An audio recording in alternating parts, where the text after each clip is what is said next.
And we're back, and we're in a new location for this panel. I wanted to talk with our government affairs experts. We've got Chris Dudley from Southern Strategy Group, we've got Katie Webb from Kalani Fast, and we've got in the hot seat right now, Lori Killinger from Lewis, Longman and Walker.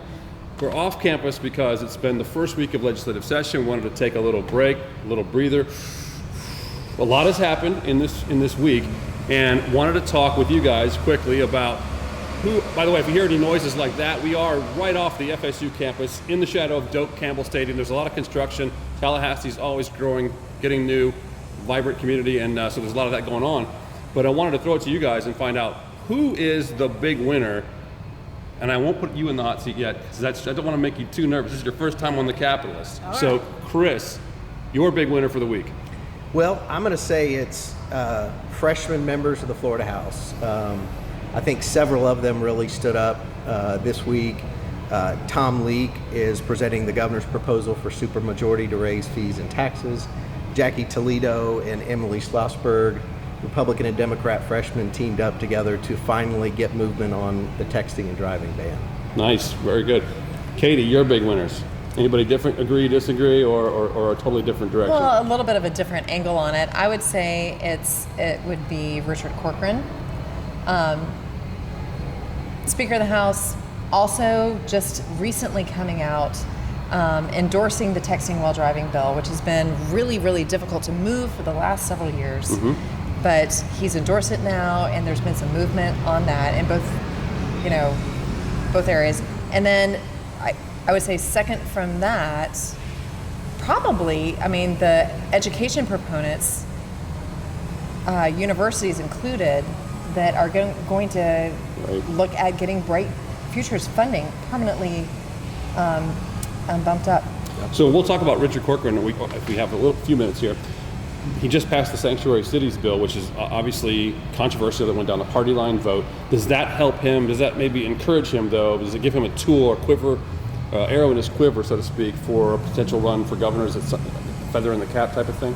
Is that one of the reasons why you're naming him winner, or is it totally the texting and driving bill? No. That's clearly one of his top priorities. Right. He has made that an issue that I believe that he will try to capitalize on in the future. And at the end of the day, what we're going to be seeing are the House and the Senate trading issues one way, for the other, on a number of different priorities. He's made that an obvious priority, right. And he is, I think, looking to lock that down. Right. All right, I'm going to turn to Lori. We've known each other for a few years. We've done battle together. Yes. On some issues, and we'll talk about those. We'll have you on as a guest on the show, a recurring guest. It's going to be good. But all right. I'm going to throw this at you right now, because you've heard the questions. Who is your big winner this week? Well, anybody who knows me knows I'm going to pick something a little different and controversial, and so I think it's Representative Kathleen Peters. Tell me why. Because I believe that she is finally unfettered to do the things that mean the most to her, and that's an unusual place to be in this process these days. So go Kathleen. Go Kathleen. Yep. So we've got three different winners. Obviously, we have next this coming days. Where do we go from here? Like, what are the biggest? And I'll throw that to any of you guys. Is there anything big coming up in the coming weeks? I think that we are in an environment where day by day we are seeing things develop that drastically change the situation in which we are operating. The tone? 100%. And it's literally happening within 2-hour increments. So it's just reactive, boom, boom. I think that's which where we are. a big reason why we are here at Township, because it's just, that's kind of very stressful on folks like you, whose job is to monitor these developments, advise clients, help them figure it out, navigate, advise lawmakers sometimes when they have a question about different things that are coming up. It's tough, right? That doesn't make it easy. But is it different than what it's been in the past? Well, I think it's, the January start date always makes things move a little quicker for everybody. Everybody kind of comes back from Christmas break, and you're kind of in a dead sprint.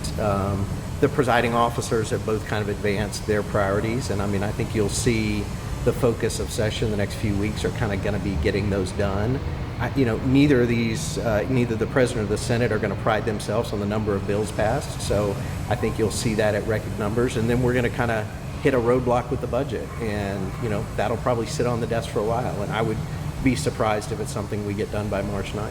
Okay. We're going to take a quick break, and when we come back, we're going to talk about just the general atmosphere in Tallahassee. In just a moment, we'll be back.